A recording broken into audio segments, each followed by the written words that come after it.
আসসালামু আলাইকুম আপু এবং ভাইয়ারা, আপনারা সবাই কেমন আছেন? আশা করি আল্লাহর রহমতে ভালো আছেন। আমিও ভালো আছি, আলহামদুলিল্লাহ।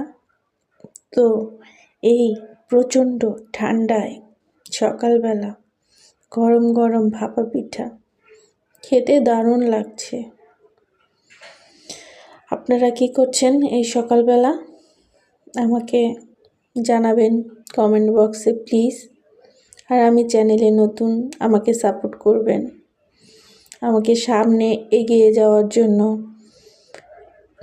লাইক, কমেন্ট, শেয়ার করবেন প্লিজ। আপু আর ভাইয়েরা আমার জন্য দোয়া করবেন, আমি যেন ভালো কিছু করতে পারি। জানি না কতটুকু কী করতে পারবো, তবে আমার জন্য দোয়া করবেন, আমি যেন পারি, আমি যেন সফল হতে পারি। তো ভালো থাকবেন, আল্লাহ হাফেজ।